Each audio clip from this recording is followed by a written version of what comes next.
Malene, nu har du roet et stykke tid. Hvad synes du egentlig, du får ud af det? Jamen, jeg får mange ting ud af det, men jeg tror, at en af de store væsentlige ting er, at jeg finder fred. Altså, jeg synes, jeg har en travl hverdag, og jeg har mange aftaler i min kalender. Og når jeg er ude på vandet, så får jeg luft og slapper af. Hvad mener du helt præcis, når du siger, at du finder fred? Jamen, godt spørgsmål, fordi at jeg tror, det er meget individuelt for mange mennesker, men for mig der handler det bare om, at tanker, altså jeg synes, jeg har så travlt til tankerne, der altid flyver rundt i mit hoved, og jeg tror egentlig bare, de falder på plads. Man får tænkt nogle ting igennem, så de ikke ligger og fylder længere. Hvad kan det være for nogle ting, du får gennemgået, når du sidder der på vandet? Men det kan fx være arbejdsmæssigt også. Deadlines. Noget jeg ikke. Hvad skal jeg nå i morgen? Måske lige få tingene på plads.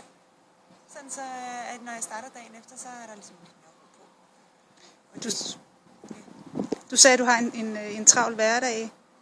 Kan du fortælle lidt om det? Jamen, jeg arbejder på en kvinderedaktion på et ugeblad, der hedder Femina, og der er simpelthen deadlines hver uge.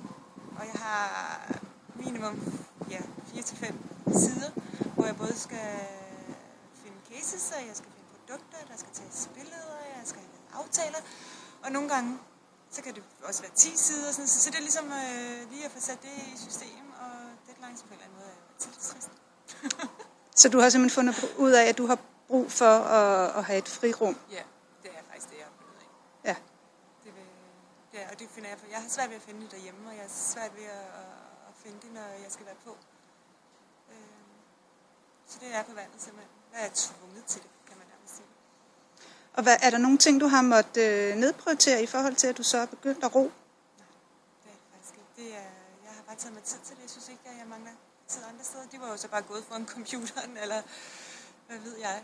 Hvad var det typisk, du lavede før? Jamen, så har det jo været arbejder, jeg er gået hjem, eller har også lidt svært ved at sætte telefonen derhjemme, skulle jeg til at sige, med hensyn til arbejde. Eller har mødtes med nogen, både en kop kaffe og sådan noget. Det er jo ikke, fordi jeg føler, at jeg har mistet det. Så jeg bruger bare tiden anderledes. Okay, det er godt. Tak skal du have.